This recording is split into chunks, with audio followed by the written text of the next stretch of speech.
So here's yet another short story. Big surprise, another short story in this subject about a gal who was with a great guy and she just went up and cheated on him. Doesn't really know why, at least I believe that's what she said.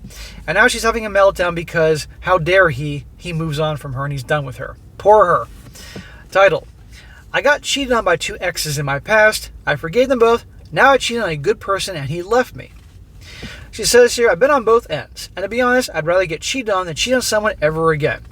Seeing the man I love hurt so much to the point he swears I never get to see his face again totally crushed my heart. Yeah, I can tell by your actions, by cheating on him, that you love him so much. Sounds to me that she likes bad boys. The guys that she was with in the past cheated on her, so she then tried a 180 with a different type of guy, got bored with him, probably cheated on him with the type of guy that she got cheated on herself, and now shocked and crying her eyes out he left her. This happened 2 months ago, and I've been living in hell ever since. I reconnected with an old crush a few months ago, and we started talking. Old crush, huh? Yep, the bad boy. He flirted hard, and for whatever reason, I entertained that even though I had zero intention to be with him. Bad boy. We met once, I got drunk, and he forced himself on me. If that's so, he forced himself. Obviously, that ain't cool. That's wrong. Nobody, of course. But something tells me that part's a little hazy, given the fact she said she was intoxicated and all that. I took full responsibility for it. Well, if he forced, then how's it full responsibility? It was my fault that I even talked or met with him to begin with. I felt awful about it, but I didn't confess to my boyfriend because I was scared of losing him. Very selfish, I know. Fast forward a month or so later, my boyfriend went through my phone and found out. The affair partner and I barely talked at that point, and we never met again, but I did lead the conversation. The boyfriend never confronted me, just went to my place, packed all his stuff, and left me a note. Nice job. One can say that yelling at her is warranted, but on the other hand, just packing the stuff and leaving, that makes her more crazy.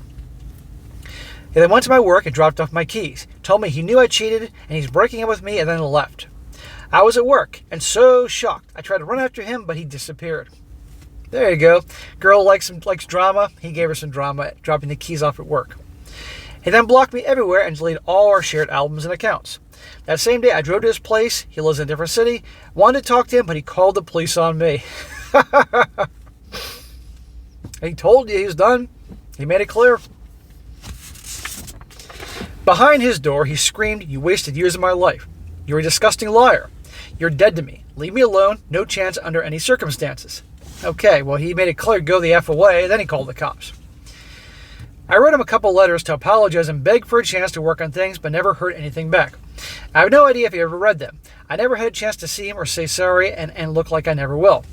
What do you expect's going to happen? What's going on is that he's her nice guy, probably hoping to have a future with him, was bored, wanted to have a little roll in the hay because she had that 7-year itch with the bad boys, and she expected him to take her back if she ever got caught. Well, she got caught, and guess what? He's not having it. She underestimated him. Every day after work, I go home and cry for hours. I know this pain and remorse will follow me to the grave. Okay, drama queen. And believe me, you find out when you're bad boys, you'll forget about this guy real quick. I deserve it all for the pains I inflicted on him. Losing the man I love and a family I wish to build with him is the price I have to pay right now. I was already in therapy for depression and trauma from past relationships, and of course will continue. Hear that? That's why you don't get involved with girls that are damaged and all that. I'm also completely cut off contact with the affair partner since. My ex gives me no chance, so I vow to change to be a better person. It's the only way I can make up for what I've done.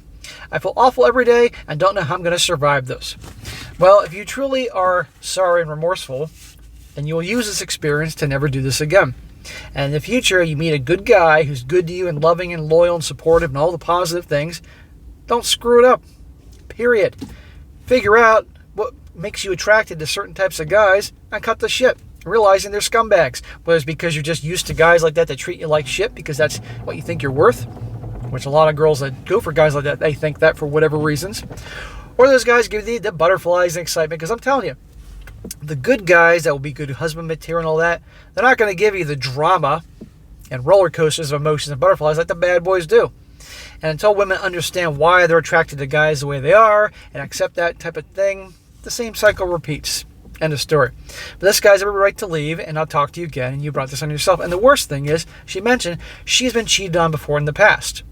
So she knows what it feels like, and she went and did it anyway. And I'm convinced, based on who she described as her affair partner, that these were the bad boys. And of course, Chad and Tyrone cheat. That's what Chad and Tyrone do. And then she did a 180 and chose a different type of guy to be with, and he obviously wasn't a cheater, and she cheats on him. There you go, and is crying about it. So, a little lesson there.